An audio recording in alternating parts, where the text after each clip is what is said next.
Hey there, fellow recording nerds.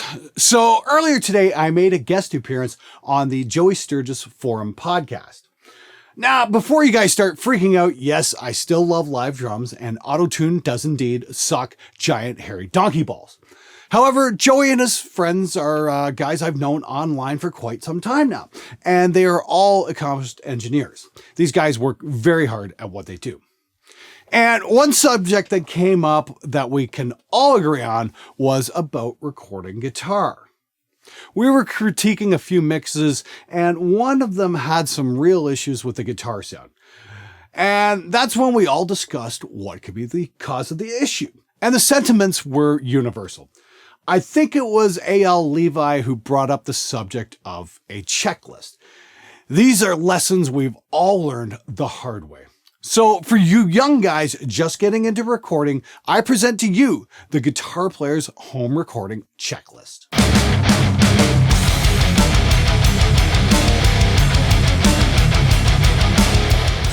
So the purpose of this list isn't about tone or mic placement, it's about the other things you have to get right before you even hit the record button. I've condensed this down to 11 critical points. Ignore at your own risk.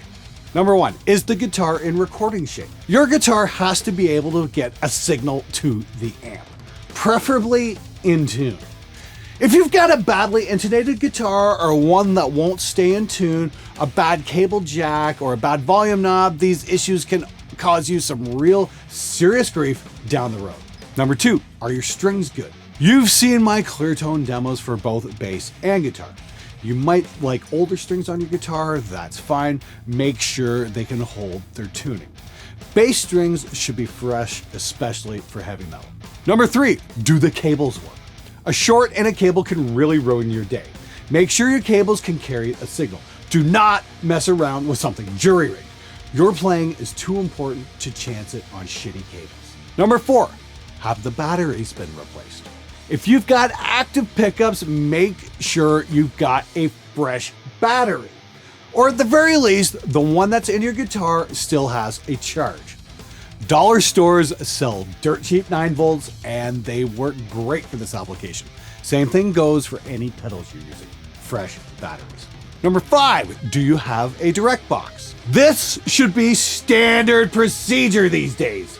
If you're recording electric stringed instruments, you should always take a direct track, no excuses. This allows reamping at a later date if necessary. Number 6, are your tubes good? If you're recording a real amp, make sure your tubes are in good shape. If you're lacking high-end presence or overall punch, chances are your power tubes may need to be replaced.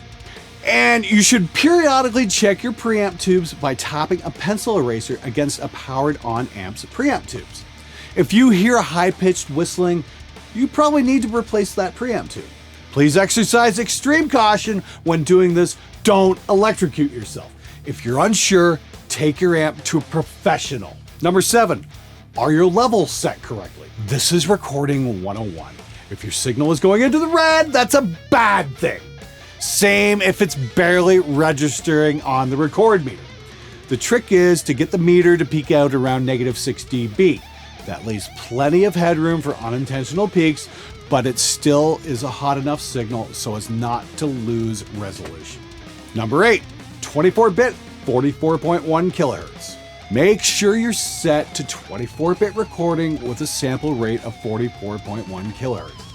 Yes, you have other options, but most guys I know record at these settings. Don't mix and match sample rates over your project, you're just asking for trouble. Number 9, is the cabinet good? If you're recording a live amp, you want to make sure the cabinet you've got mic'd has no strange buzzes or noises. And while you're at it, if there's a drum set in the same room, make sure the snares are turned off.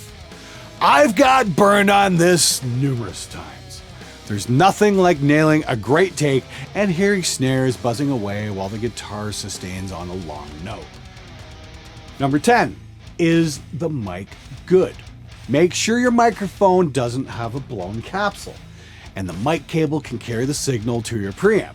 Make sure the cable from the preamp can get a proper signal to your audio interface. Check for for shorts. Number 11, is the guitar in tune? Tune your guitar before you record.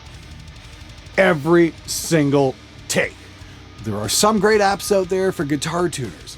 If you want to make a professional recording, you have to keep your guitar in tune. Use an app. There's a lot of freeware stuff out there that's just great. There's nothing that sucks harder than having to throw away a great guitar take due to bad tuning. It's a pain in the ass, but every decent engineer on the planet is disciplined enough to do it every single time. Okay guys, there you go. An 11-point checklist to help you make better guitar recordings. If you've got any extra tips, feel free to add them in the comments. I'm out of here.